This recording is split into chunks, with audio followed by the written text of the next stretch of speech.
No ar e também pelas mídias sociais, o programa que traz para você o melhor do entretenimento da música pesada. De headbanger para headbanger, Maloik!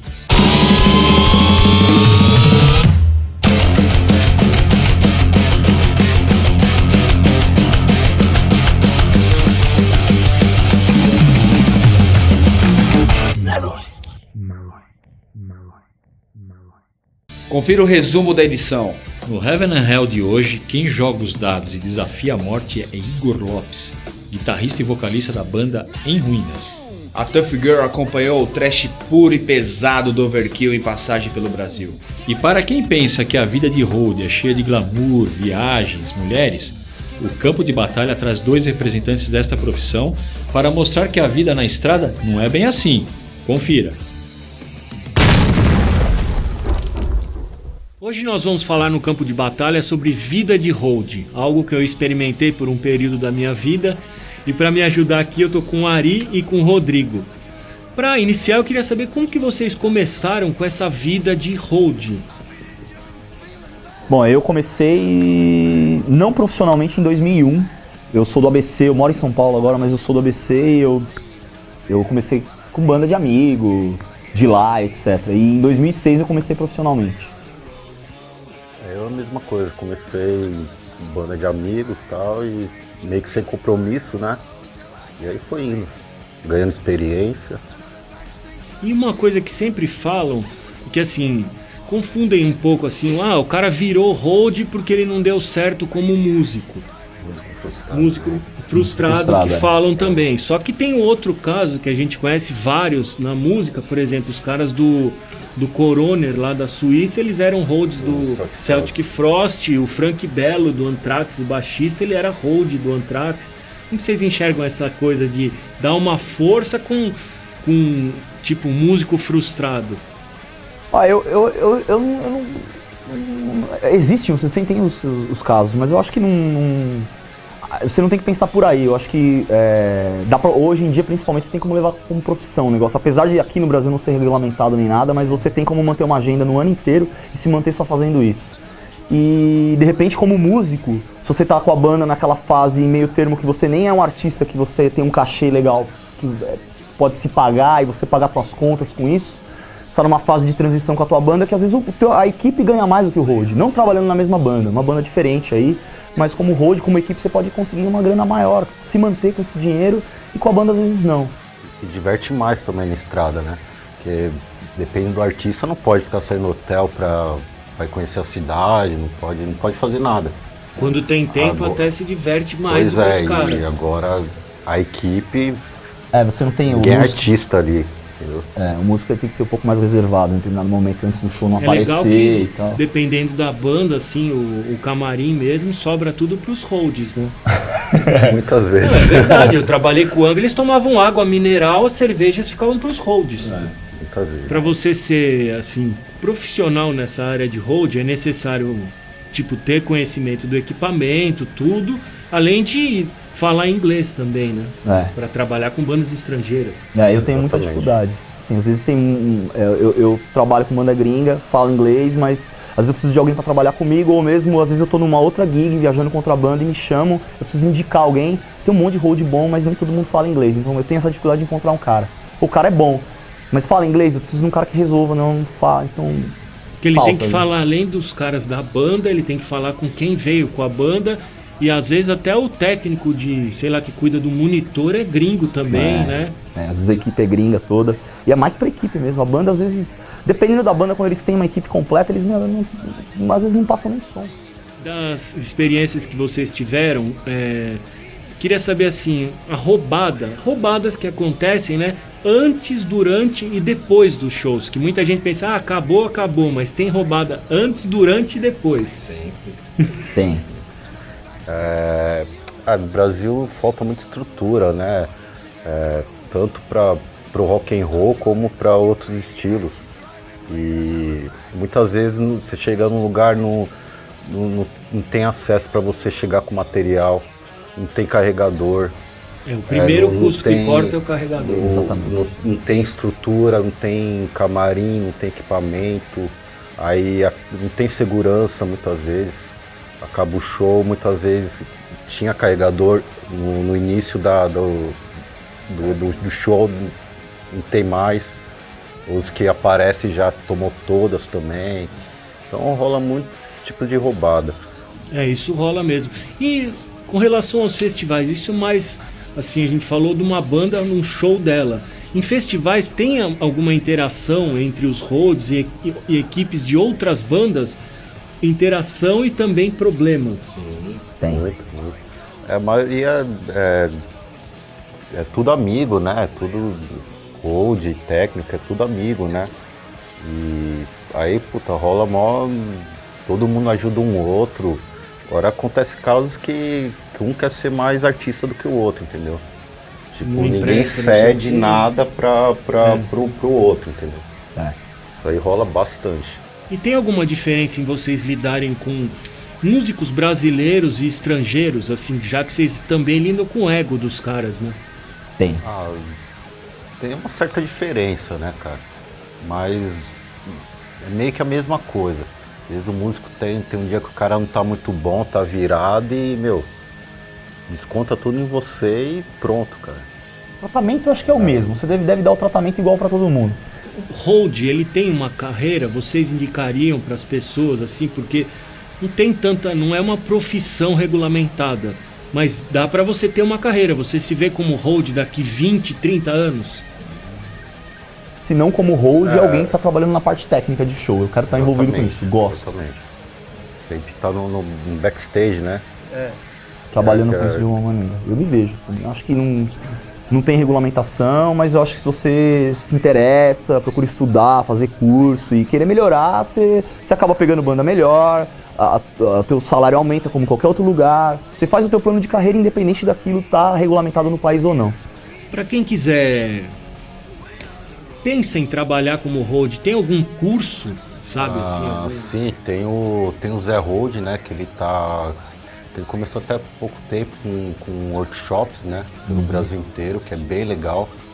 Eu ia citar ele, inclusive. Tem o Ricardo Carvalho também, que tem um curso de hold online, inclusive, que é bem bacana também. E tem o famoso luthier, que é o... esqueci. O japonês. O Henry Ho, da BH Luthieria. O Henry Eu fiz esse curso, é um curso muito bom. Que é legal também, inclusive tem curso de luthieria com ele também.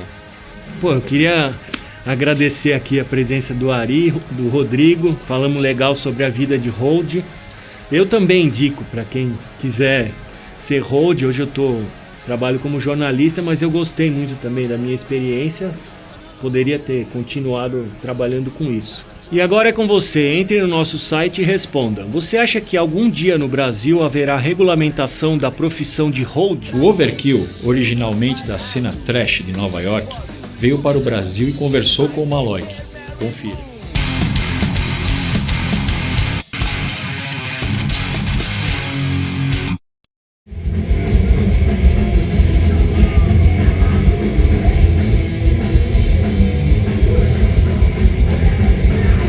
Okay, so you guys are the remaining members, like, since the beginning of the band. And first of all, how did you survive during all those years? And how would you analyze the metal scene changing and evolving? Well, there's a couple of questions in there. I think the surviving was just doing something that we love doing. We always really had the same plan. I think that Dee Dee and I have always had the same goal. We're different people trying to attain that goal. So I think that balance between two different people actually helps to reach that same goal, as opposed to being the same type of person. I never thought that the scene went bad. You know, that was never a question in our heads. It was just keep going. It wasn't about stopping. So I think that's about the persistence right there. So there's tenacity and diligence in there, or hard work to some degree. I think the scene, like Bobby was saying, is probably the best that it's been in a long time. I can remember way back in the 80s when we first started, and we got to see it grow little by little, and you got to see Metallica start to explode and the other bands start to explode, and then after anything, there's an explosion like that, then it kind of levels off a little bit, and there's 8,000 bands, and it gets back down to your core bands, and you never know what's going to happen with that. But like everything else, the scene seems to go in full circle, and all those bands are back, doing what they do, and a whole new generation of kids getting to appreciate to see where that came from. So we benefit from that, as well as all the new kids coming to the shows. What were your influences back then to compose like 5 excellent albums in a row?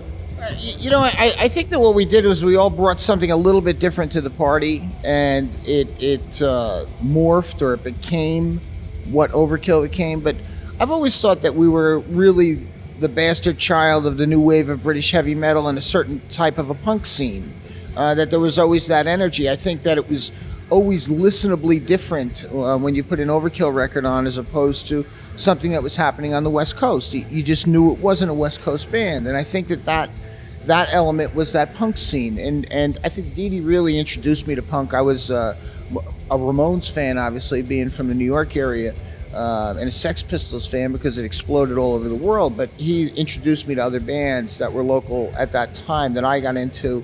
So when I started writing my parts of the songs, they became a little punkier at times, or the stuff that these guys were writing at that particular time had a little bit of a hop to it. And I think that became our, identifiable element. And, I don't think there was a plan for those 5 records, because it was, obviously the first one was just chaos. We didn't know what we were doing. We were just doing it. That was the important thing about it. And then eventually that turned into something by the end of that first, let's say, chapter of the book of the 5 records.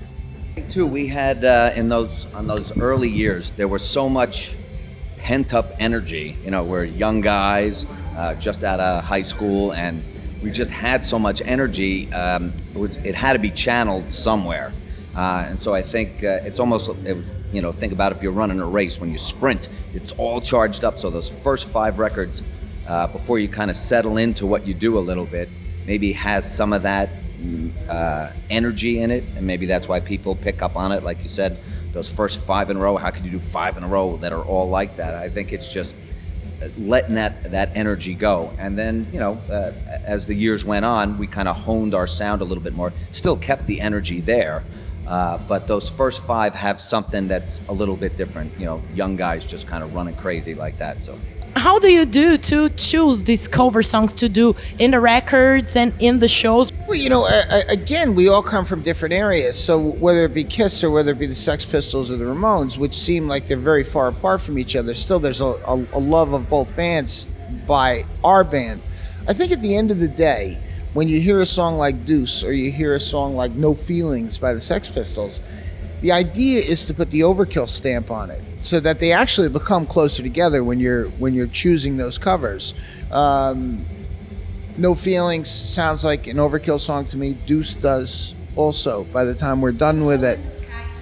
But that's the idea. It's not to do a cover song like the original band. And I think that because they were our influences, this is the way we, to some degree, heard these songs as we would play them as we were growing up. And then chose it later when we had the opportunity to play them to really make them Overkill songs when we recorded them that way. I don't know, tell a little bit of the Electric Age, like composing and stuff. Well, we knew that we really liked Ironbound a lot as well, from our perspective. So we had hit on a bunch of things that we enjoyed doing. The energy of the record especially is one of the things that we thought was the best thing. We didn't think about it so much. It was just kind of from your heart, from your gut. And people seem to relate to that too. So I think when we did the Electric Age, we're always trying to make the next record bigger and better, whatever that may be. So we wanted to keep that energy, that same kind of energy that we had on Ironbound. We kept the writing process somewhat the same. The recording process was pretty similar too. But really just the biggest thing that I was thinking of anyway, doing the music part of things, was that no matter what the riff was or what the song was, it didn't even have to be fast or slow, but that it had that energy, that feeling that you can get. Even one of the best parts about thrash metal is that us in the band and the fans are kind of the same. Just the last one. It's kind of related to Overkill in parts, but in other parts, no. Randy Blythe joined one song like Skull and Bones, and everyone knows that he was having some problems like with police because he was charged to aggress a fan. What's your opinion on this kind of charge that he had, and how do you think that the musicians from thrash metal, because we know the energy that's out there, people want to get in the stage, people want to be in the mosh pit. How do you think the thrash musicians should deal with this kind of energy that is typical from thrash metal? Well, I mean, that's a unique way of putting it. This whole scene was based on energy and based on human contact, whether that be audience to audience or audience to band or band to audience. I stage dove for decades at the end of every show, and it was never even a thought. It was just something I would do. I think that once somebody gets hurt, you have to reassess it, though. I think in Randy's case, just quite simply knowing him as a person, this is not what the man was charged with, has nothing to do with what the man's heart and soul is about. The man does this because he likes people, not because he dislikes people or is that type of person. I won't speak beyond that because I think that we're talking about legal ramifications here, and his situation is not settled yet. But I think that the rules now have changed because someone has died from this accidentally, in just an opinion, but accidentally. And I think that from this point on, things have to be taken more carefully to some degree. E o jogo de tabuleiro mais sinistro sobre o universo da música está de volta. E o escolhido da semana foi o vocalista e guitarrista Igor Lopes, da banda Em Ruínas. Confira agora se ele conseguiu fazer uma demolição para cima da morte.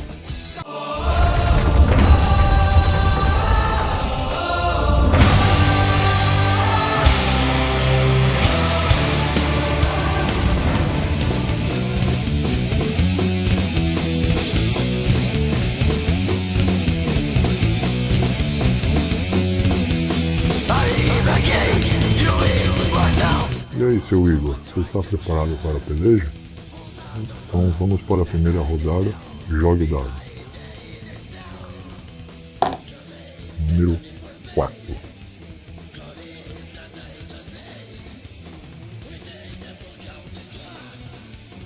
Electric Eye.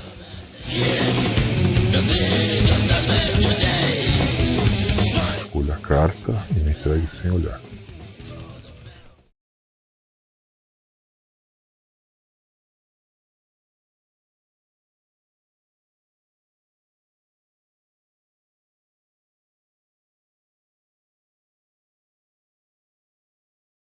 Esperar passar a banda.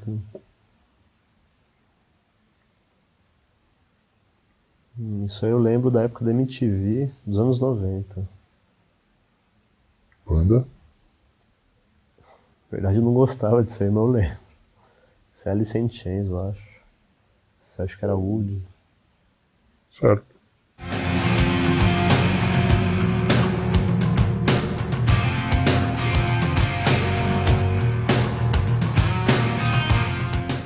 Segunda rodada, jogue o dado.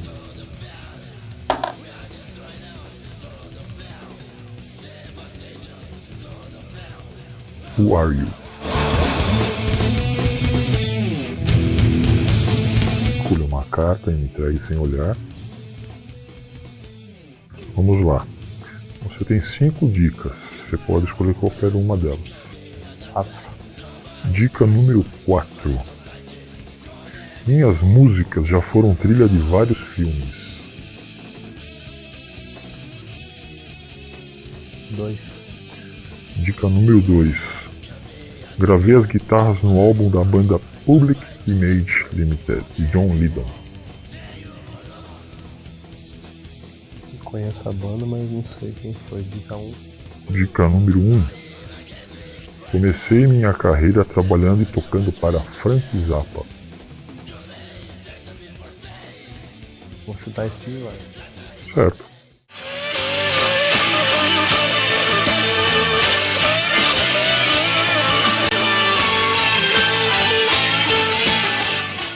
Prosseguindo, jogue o dado. Número Blitz.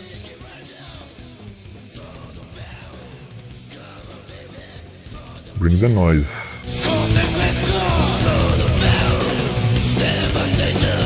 Foi a carta entregue.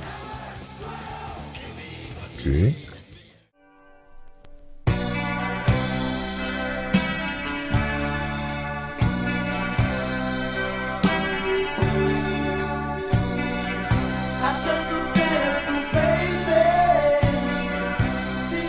Robertinho do Recife.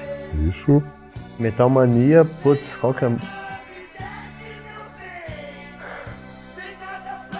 Nome da música.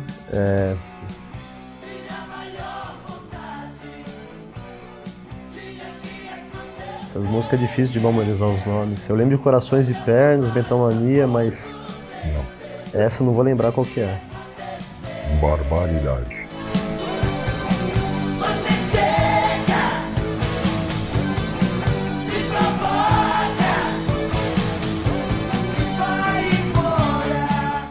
Quarta rodada. Número 3. Onde é que tava? Ok. Bring the Noise.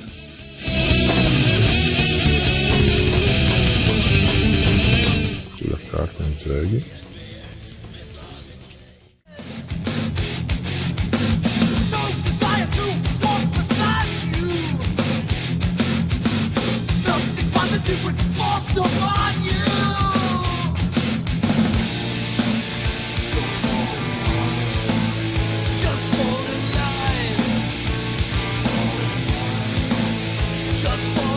Parece aquelas bandas de trash americana que eu nem gosto, por sinal. Sei lá, Testament. Faço nem ideia. Prong. Nossa. Beg to Differ.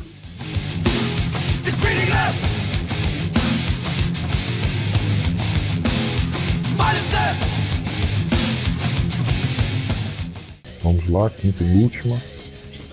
Jogo o dado. Número 1. Electric Eye.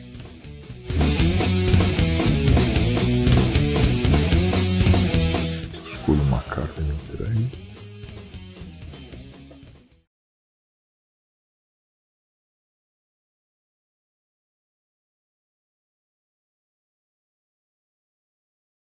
Isso é Morbid Angel. É do álbum Convenante. A música não lembro o nome. Talvez a Convenante, não lembro. Morbid Angel, God of Emptiness.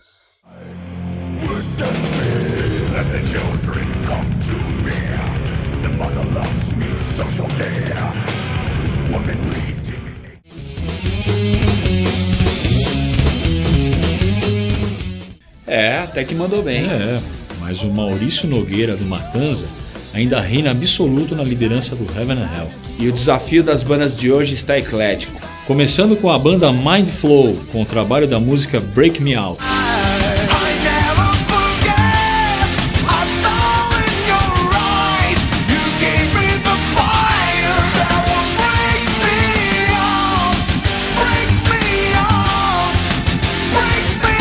Já os potiguares, os Sanctifier, disputam votos com o clipe da música Demon Craft.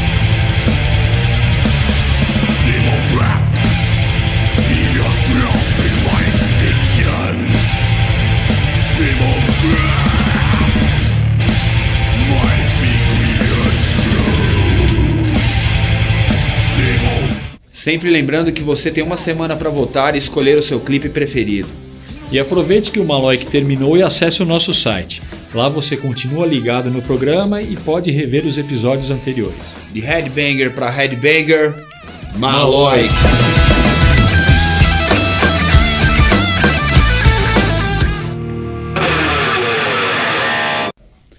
Após o intervalo, acompanhe a passagem da turma de Bobby Blitz, Didi Verne e seu Overkill pelo Brasil. Overkill pelo... É, até que mandou bem. Vamos fazer de novo? Que eu tava... Vamos fazer.